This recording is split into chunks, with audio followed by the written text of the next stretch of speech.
தஞ்சை பெரிய கோயில கட்டிய 2 ரகசிய பெயர்கள். கவனமா கேளுங்க.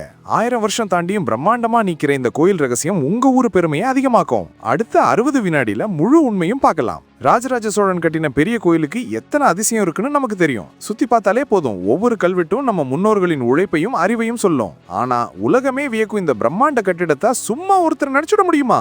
ராஜராஜனுக்கு பின்னாடி யார் நிப்பாங்க? குந்தவை, கருவூர் சித்தர், தளபதி கிருஷ்ணன்ராமன் எல்லாரும் உறுதுணையா இருந்தாங்க. ஆனா இந்த கோயிலோட நுணுக்கமான கட்டிட அமைப்புக்கு திட்டம் போட்டது யார் தெரியுமா? அவங்க பேரையும் ராஜராஜன் மறக்காம கல்வெட்டுல பொறிச்சிருக்காரு. ஆமாங்க, இந்த தஞ்சை மண்ல உருவான அந்த 2 கட்டிடக்கலை நிபுணர்கள், அடடா, அந்த 2 பேரு தான் குஞ்சரமல்லன் மற்றும் ராஜராஜ பெருந்தச்சன். இவங்களோட திறமை தான் காரை இல்லாம கருங்கற்கள் மட்டுமே வச்சு இவ்ளோ பிரம்மாண்டமா கோயில் எழும்ப காரணம். ராஜராஜனோட நிர்வாக திறமை பாருங்க. வெறும் கல்லுல சிலையோட நிறுத்தாம 400 ஆடல் அழகிகள், 50க்கும் மேல இசைக்கலைஞர்கள், மொத்தம் 600 ஊழியர்கள், அவங்க பேர், வேலை, சம்பளம்னு எல்லாத்தையும் கல்வெட்டுல எழுதி வச்சிருக்காரு. சேரமங்கை, எடுத்த பாதம், சோழகுல சுந்தரின்னு எத்தனை அழகான பெயர்கள். அந்த காலத்திலேயே எவ்வளவு துல்லியமான நிர்வாகம்.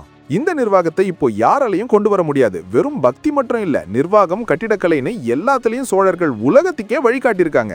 இந்த ரகசியங்கள் எல்லாம் இன்னும் எத்தனை வருஷம் கழிச்சும் நம்ம ஆச்சரியப்படுத்தும். இந்த கல்வெட்டுகளை பார்க்கும்போது உங்களுக்கு எந்த விஷயம் ரொம்ப ஆச்சரியமா இருந்துச்சு? மறக்காம லைக் பண்ணிட்டு உங்க நண்பர்களுக்கு ஷேர் பண்ணுங்க. கமெண்ட் செக்ஷன்ல சொல்லுங்க. நம்ம ஊர் சோழர்கள்.